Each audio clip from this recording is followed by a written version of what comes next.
Assalamualaikum warahmatullahi wabarakatuh. Saudaraku sebangsa dan setanah air, pada bagian kedua yang kemarin, ciri-ciri dan sifat hawa nafsu ingin sekali menabrak etika, moral, aturan-aturan. Kalau perlu ayat-ayat Allah ditabrak, maka muncullah perasaan-perasaan bersalah. Tetapi nggak bisa dicegah, terus diulang lagi. Akhirnya sifat yang sekarang kita bahas yang ketiga adalah sifat hawa nafsu itu bagaimana cara mengurangi perasaan bersalah itu. Dia mencari-cari dalil, seni mencari alasan, dalil, justifikasi ya, untuk mendapatkan pembenaran, kaidah, logika dan sebagainya. Karena itulah mari sama-sama kita waspadai ciri yang ketiga ini. Pertama dengan permainan kalimat atau kita sebut dengan semantic game. Zaman dulu ada orang korupsi sampai 36 triliun. Terus dibela oleh salah seorang pejabatnya. Ini bukan korupsi, ini bukan kolusi, ini kesalahan prosedur. Nah, bukan korupsi, bukan kolusi, kesalahan prosedur gitu kan. Kemudian ada wanita yang bekerja terlaknat, ya dulu disebut pelacur, lama-lama nggak enak disebut pelacur, ganti WTS, wanita tidak sholat. Lama-lama nggak enak juga kata WTS terdengarnya, ganti PSK, perempuan suka keluyuran. Lama-lama nggak enak juga kedengaran PSK, diganti lagi pramusyahwat, supaya mirip pramugari katanya. Nah, inilah adalah semantic game, permainan kata-kata. Jangankan itu, menyembah berhala saja bisa dicari pembenaran. Nauzubillah.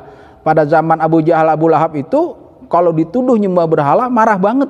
Allah lukiskan dalam surat Az-Zumar ayat ketiga, ma na'buduhum illa liqarribuna ilallahi zulfa. Kami tidak menyembah berhala-berhala ini, melainkan berhala ini hanya sekedar sarana pendekatan diri kami kepada Allah dengan sedekat-dekatnya. Perantara saja loh. Kami tidak menyembah berhala, perantara saja. Tuh kan, semantic game namanya. Kemudian yang kedua, seni mencari alasan adalah mencari dalil.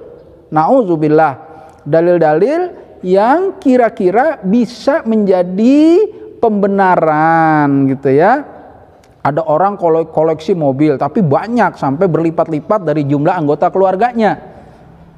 Akhirnya dicari dalil, ketemulah surat Ali Imran ayat 14. Di situ ada kata-kata wal khailil musawwamah, Allah menjadikan indah pada pandangan manusia, di antaranya suka terhadap kuda-kuda pilihan zaman dulu. Nah, dulu kuda-kuda pilihan, sekarang adalah wal khailil musawwamah, yaitu mobil mewah gitu ya.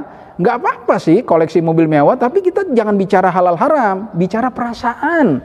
Ketika tetangga kita orang banyak yang kelaparan, tiba-tiba ada orang yang kolusi mobil mewah, jumlahnya puluhan, berlipat-lipat dari anggota keluarganya. Nah, ini bicara rasa, ada nggak perasaan? Dan yang terakhir adalah ketika hawa nafsu itu mencari alasan, dia suka berlindung pada kesalahan orang lain. Ada orang korupsi ketangkep, tiba-tiba di hari berikutnya atasannya ketangkep juga. Nah, berarti yang pertama tuh awalnya berat, begitu ngelihat ada atasan yang ketangkep, jadi ringan. Ya, ada perasaan pembenaran terhadap kesalahan orang lain. Itu ya. Dan ini bisa dilakukan di mana-mana. Ada rapat jam 8, datang jam 9, gitu ya. Kan terlambat 1 jam.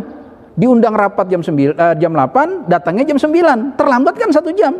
Tapi ketika ada orang lain atau ketika dia datang jam 9 ternyata memang yang lain juga belum datang, hilang rasa bersalahnya kan. Oh, kirain gue terlambat. Loh, Anda memang udah terlambat. Yang lain lebih lambat begitu. Jadi dua-duanya salah. Jangan karena ada orang lain salah terus kita jadi benar. Karena nanti lama-lama Nabi Adam loh disalahin. Bilangnya gini, tuh Nabi Adam aja tergoda sama iblis, apalagi gua. Bukan Nabi Adam, wajar dong gua kalau digigit tergoda. Nah, ini bahaya sekali, mencari kambing hitam, mencari pembenaran diri karena ada kesalahan orang lain. Semoga kita menjadi orang yang pandai terhadap trik-trik hawa nafsu yang suka mencari-cari alasan, mencari-cari dalil, mencari-cari argumen, mencari-cari kaidah logika untuk mendapatkan justifikasi.